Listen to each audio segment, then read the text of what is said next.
Calvin, I had sent out 2 newsletters to my subscribers. Great, awesome. Open rate is 57.1% and 46.7%.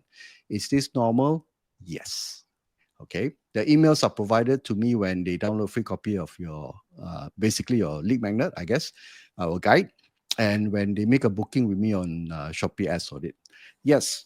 You know why? Because when somebody, especially if a downloadable, for example, like an ebook, a guide, a checklist, the first email normally sees very high open rates because they're expecting to get the stuff they asked for.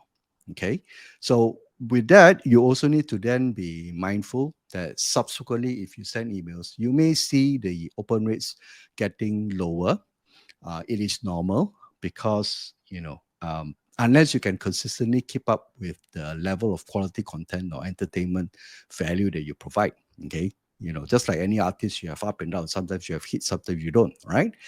So it is very important for you to then take advantage of the high open rates, especially for your welcome sequence. Is the same thing.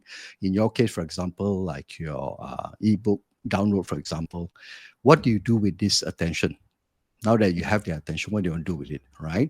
So I would recommend that you look at how you can get them to the next step. Okay. So there are few things that you can do. Let me switch this color. So one, you can offer your next step. Now, in this case, depending on the products that you sell, okay, you may make, a sales offer. And if you do a sales offer, I would suggest that you start with a low ticket item, something that they don't have to think too much, because they're still new to you and you're still new to them. Okay, so if you offer a low ticket item, makes sense for them to just try, and over time, and if your product or your service is good, then you can then proceed. Basically the same customer ladder journey that you ascend them to. Right. Alternatively, you can then either offer more content, something that will help them take quick action. Okay. Why do you do this? Is because you want to quickly gain their trust and also solidify your authority. Okay. So there are one ways of doing it. You can give them, this is what you want to give them some quick wins. Aside from, for example, your guide or your ebook. Okay. So once they get value, they test it out and say, hey, this Andrew guy, or this Calvin guy, his suggestion is good. So I'm going to follow him because his content is useful for me. Okay. And then finally, so for example, let's say if your ebook or guide has a lot of pages or a lot of sections, you can use automation to drip content, right, on either a daily basis, and then get them back to read, chapter one, then talk about chapter one, then the next day the email talks about chapter two, and so-called do an automated guide for them, so that the idea is you want them to consume your content. Because if they don't consume, and 90+% people, when they download stuff, they don't look at it. Okay. So you want to use email to remind them. Okay. So that's how email can be useful. And then once they consume, that's where they gain so-called value from your stuff. And then that's where you build the know, like, and trust. Okay. And the last tip I would suggest is this. Your frequency during the first week when they download the stuff, increase the frequency because you want to quickly get them, get your information out to them.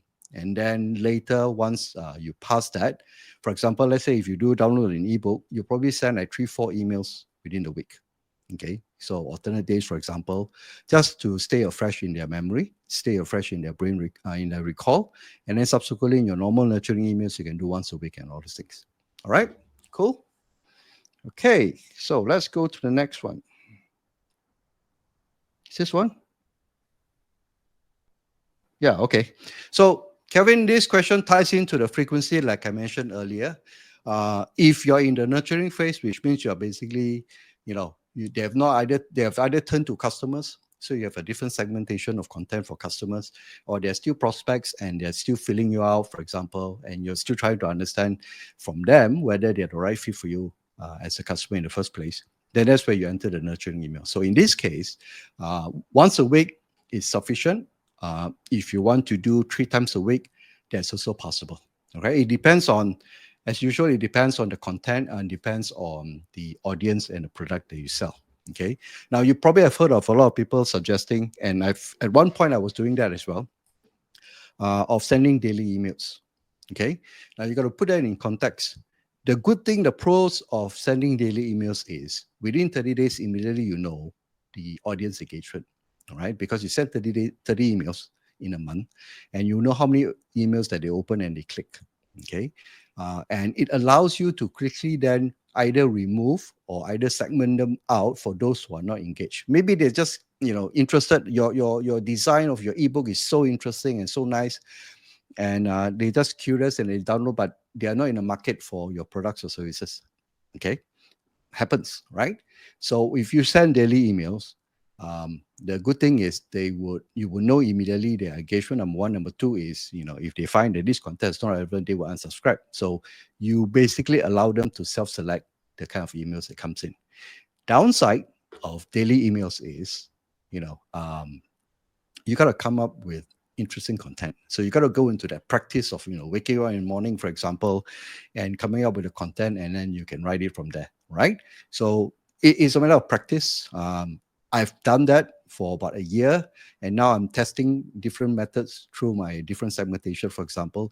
So yes, daily emails has its benefits because you get to, like I say, immediately suss out who is engaged and who is not. And the downside is you got to continuously perform. All right, and that's for you to decide. Okay. Yes, the product. Oh, so the product you're selling is Shopee Ads Audit via Fiverr. Okay, cool. So it's a services, right? So try. Besides that, like I say, okay, this is just a sidetrack. Kevin, if you do stuff like this, you can do live, you can do videos, for example. Use multiple channels, right? Or use multiple mediums, right, to get your content across. And then from there, your emails can direct them to this. For example, let's say you post some tutorials or basically you do a workshop and then you post it into your YouTube channel, then you can use your email to direct them to there. So, and then from there, similarly, from your social media, you can use email to direct on social media, and social media can also direct to your email newsletter, for example, for them to sign up. Right, so think of it in a more holistic manner to use multiple channels. The idea is what you're trying to do is you're going to surround the prospects with all your content.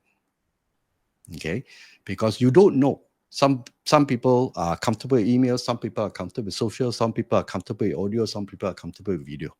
So as much as you can, you build the content and you try to repurpose into different formats, for example. It takes a bit of work, yes, but that's how you can surround your audience or your prospects with your content, and give you better leads. Okay. Hi, and thanks for watching.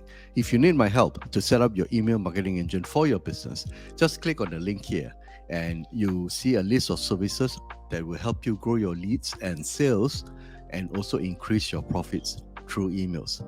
I'm looking forward to working with you soon.